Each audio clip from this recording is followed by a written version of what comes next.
You probably know her as the bright, energetic host from television, the face of youth, fitness, and family life. Villania-Arellano, multi-talented, always smiling, a woman who seems to have it all together. But behind that confidence was once a young girl searching for peace, identity, and the kind of love that fame and success couldn't give. Aya was born in Australia and raised in a Filipino-Australian household. She grew up with values, tradition, and a sense of faith, but not yet a personal relationship with Jesus. Her journey into the spotlight began early. She moved to the Philippines, entered showbiz, and quickly became a household name.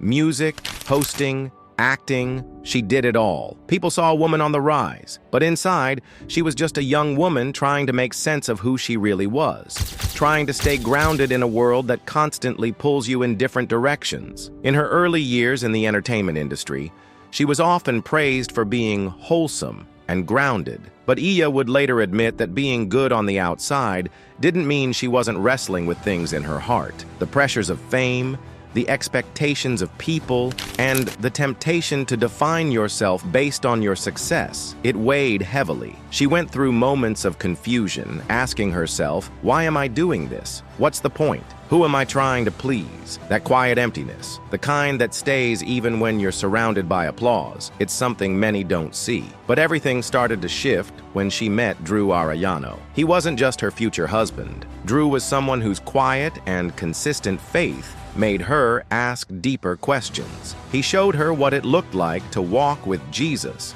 not just follow rules, but really live in faith. Their relationship wasn't always easy. In fact, they had different beliefs early on, and Aya struggled with that. But something about Drew's authenticity drew her in. Eventually, Aya began to seek God for herself. Not as a religion, not as an idea, but as a person.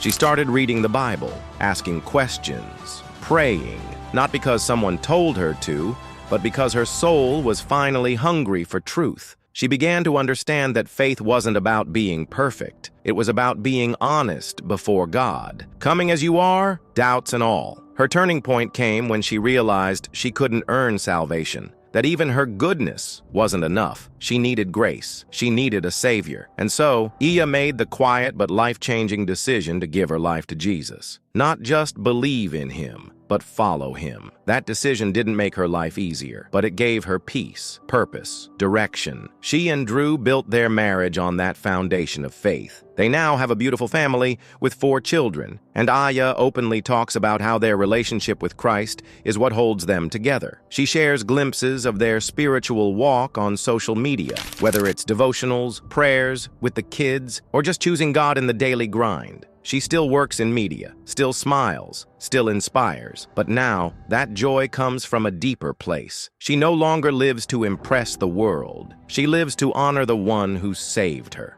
Looking at her life now, you see the fruit of someone who let Jesus into every area: career, marriage, motherhood, identity. And she'll be the first to tell you, it's not about her strength, it's about God's faithfulness. So, if you're listening to this and you've ever felt like you had to keep it all together, like being good should be enough. If you've ever chased success or approval and still felt empty, maybe it's time to ask yourself what Aya asked. Who am I living for? God isn't waiting for perfect people.